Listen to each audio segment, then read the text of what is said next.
다음으로는 물과 생물입니다. 자, 첫 번째는 수분을 증발하는 것을 방지하게 해주는 역할을 하는 게 있어요. 그게 뭐냐면 피부를 변화시키는 거죠. 예를 들면 파충류의 비늘이나 아니면 곤충의 키틴질이라고 해서 그 반짝반짝하고 이렇게 좀 딱딱한 그런 것들이 이제 키틴질인데요. 그런 외골격을 갖는 것이 바깥으로 수분이 증발하는 것을 막아주는 역할을 하게 되는 것입니다.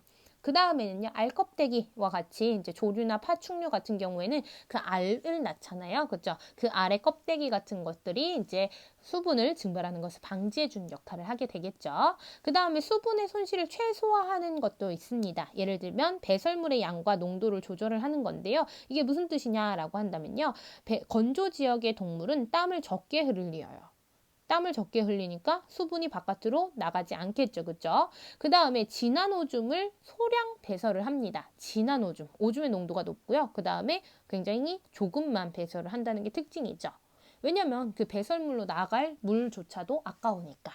그 다음에 질소성 노폐물의 배설 형태를 조절을 해요. 이게 무슨 뜻이냐면, 자, 여기 경골 어류나 수생 무척추 동물 같은 경우에는 암모니아를 그대로 배출을 합니다. 자, 근데요, 이 암모니아는 특징이 있어요. 우리가 이미 소수노배 때 배웠지만 암모니아는 독성이 있습니다. 자, 독성이 있으니까 이걸 그대로 이제 내보내게 되면 이제 문제가 생길 수가 있겠죠. 그래서 사람 같은 경우에는 이거를 요소로 바꿔주죠. 누가? 간에서, 그죠? 간에서 암모니아를 요소로 바꿔주는 역할을 하게 됩니다. 그런데요, 얘는요, 암모니아로 그대로 배출을 하게 돼요. 그대로 배출을 한다. 그 다음에 요소, 연골어류나 양서류, 포유류, 우린 포유류죠. 이런 사람들은 이제 요소, 그 다음에 곤충류, 파충류, 조류 이런 것들은 요산이 됩니다. 자, 이쪽으로 가면 갈수록 농축된 형태거든요. 그러니까 그만큼 농축된 형태니까 그만큼 물이 덜 사용된다는 거죠. 그죠? 물이 덜 사용됩니다. 자, 여기 같은 경우에는 물이 많이 사용된다는 거예요. 암모니아 같은 경우에는. 그러니까 어떤 애들이 그래요? 수생, 그죠? 물과 가까운 애들, 그리고 경골 어류라고 해서 진짜로 물에 사는 애들, 그죠? 이런 애들이 암모니아를 배출하게 되고요. 점점 더 그쪽에 사막이나 물을 구하기 어려운 곳에 사는 애들은 농축된 형태를 내보낸다라고 하는 거 기억하시기 바랍니다. 그 다음에요, 물에 대해서 식물이 적응을 하는 건데요. 요거는 그냥 여러분들이 읽어보시면 충분히 할 수가 있어요.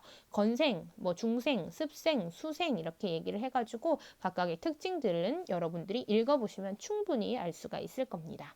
시험에 잘 안 나와서 그냥 넘어가는 거예요.